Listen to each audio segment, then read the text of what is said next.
Now, Friday Night Fever with Mike Ludlam. Good evening, everyone. You've probably heard the phrase, records are meant to be broken. And that saying rang true tonight in Crystal Falls as Lexi Gussert was looking to make girls basketball history. She came into the night with 2,119 points.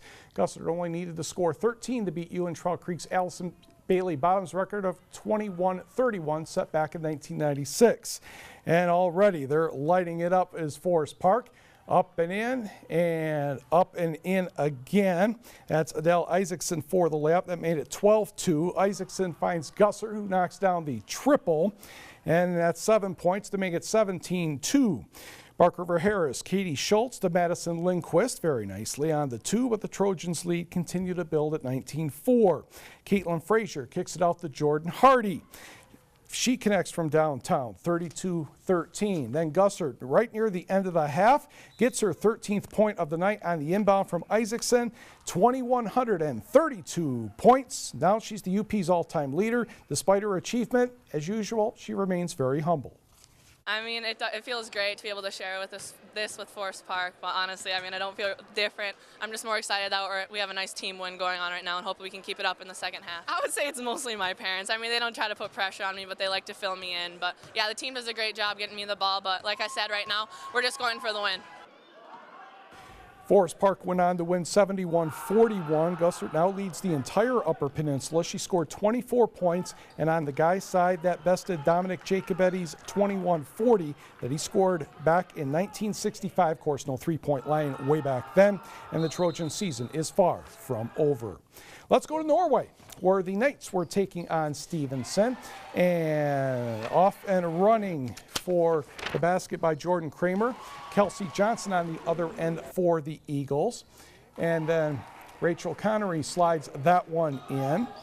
Tiffany Wangren had a very good night as she puts that one home. She had 29 points. I'm a little off on my work here, but Jordan Kramer, nope, that's 24. That would be Wangren. There we go, with 29. It's always fun when you don't see the video ahead of time, isn't it?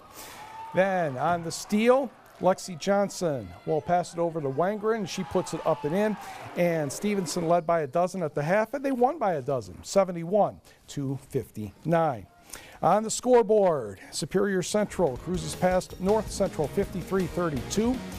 Kelsey Shope had 15 points and 14 rebounds for Mid-Peninsula, 46-26 downing North Dickinson. Big Bay de Noc over Rapid River, 47-26. And it was Munising 39, Carney-Nadeau 29. Back to the video, Marquette back at home to take on Sault Ste. Marie. Destiny Beckwith, no.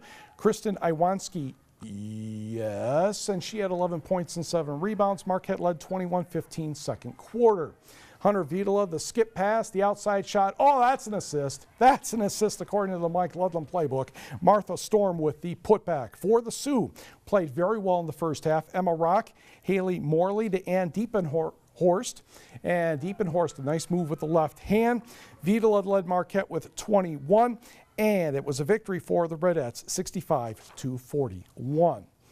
Let's go to Houghton, where the Gremlins were taking on the Patriots of Westwood. First quarter action, Gabby Hebert, Caitlin Hewitt for 3.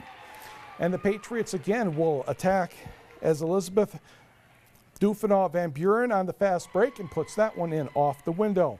Now for the orange and black, we have a bit of a scramble, and Michelle Laux would get the nice bounce on the rim. At the other end, Dufenau Van Buren kicks it out to Hewitt, and she will find the range again with another three-pointer. But Sydney Dillinger is going to strike moments later for Houghton, as she fakes, stops, floats that one in very nicely. Houghton won 62-44. Elisa Jermu had 24 for the Gremlins.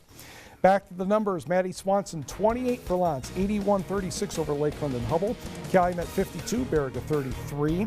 Hancock 10 better than Jeffers. 4 bays in double figures. Dollar Bay 61, Republic Michigami 24. Brooke Tureen leads the Gladiators, 23 points, Ontonagon 56-44 over Ewen-Trout Creek in the battle, as always, of Ontonagon County. Washburn 46, Wakefield Marinisco 36, Bessemer 7 short to Mellen, Ironwood 32, Drummond 24. Escanaba defeated Kingsford 50-41. We did not hear from Menominee. Next, we have Manistee and Gladstone. And Gladstone's going to put in that basket, and guess what? There's the sheet of paper missing. I'm pretty sure that if that isn't Jess Beaudry scores the next basket, you'll get the idea. Gladstone was the easy winner in this one, 72-25. Couple more numbers to run by you. On the girls' board, it was St. Ignace over Newberry, 65-45, and Brimley, no trouble at all with Detour, 56-20. I think we're at the halfway point, or pretty darn close to it, of the show. When we come back, some boys high school basketball and a hockey. In boys high school basketball, there was a rivalry near the station tonight. Let's check on Ishpeming at Westwood. We're picking up in the fourth quarter, and this plays as easy as 1-2-3. This is Justin Luke. Pitches it out to Luke Gray, number 2. Over to number 3, Luke Duquette, and he bags the three-pointer, but Ishpeming still has a double-digit lead. For the Hematites, here comes Bobby Zolke. Bounce pass into Alex Briones. Defender tried for the steal, did not work, and Alex bounces that one in with ease.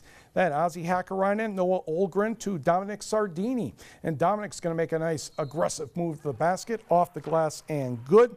And Ishpeming wins this one by the count of 53-25. Hop in the car, let's go to Negaunee. Leading in the fourth quarter over Lance 49-38. Nice play by the Lance defense. Dan Perro, didn't do any good, unfortunately, because Tyler Jandrin found Zane Radloff for the basket. Johnny Magaraya. Jacob Ostermeyer behind the back. Nice move off the high glass. Yep, that works. Negaunee has an 11-point lead still at 51-40. Tyler Jandrin, Eric Laurie, no. Jay Laurie, yes. Eric was the one who scored 23 points, and Negaunee pulled away late to win 64-52. Lance had that game tied at 35 in the second half. On the board, it was Gwinn over Iron Mountain 55-38. Justin Nyquist had 22 for the Model Towners. Norway downs Manistee 42-27. Elsewhere, Marquette trailed 21-12 at the half, came back to beat Menominee 43-34. Lake Linden-Hubbell very easily over Chassell 83-27. Watersmeet, 10 better than Ewen-Trout Creek, 59-49. Rudyard over Sault Ste. Marie, 74-61. It was Carney-Nadeau, 66, Big Bay de Noc 47. And Calumet had 27 from Paul Torla to defeat West Iron County 61-40. Also in college basketball on the women's side, Gogebic was able to sneak past Fond du Lac Valley Tech 71-60, or Fox Valley Tech 71-68. Lake Linden-Hubbell's Brittany Kissel had 22 points and 18 rebounds. I did not get to type in the Gogebic men lost to Fox Valley Tech 76-75. Gordy Kohegi had 23 in that one. And in the NBA, it was Detroit defeating Philadelphia 114-104. Josh Smith, another good night for the Pistons. To high school hockey, the Houghton Gremlins, the Hancock Bulldogs. D Stadium we go. Zach Ahola, the no-look pass in the slot. Danny Hill's waiting there, and that ties the game at 1. And the Bulldogs kept celebrating. Moments later, puck around the boards. Marcus Gloss decides to play the puck. That did not work well. Brett Lepisto flicked it out to Wade Hankey for the goal, and the Bulldogs were celebrating again. But later in the first period, the Gremlins were on the power play. Tristan Foles, Connor Hannon back to Foles. That finds the back of the net.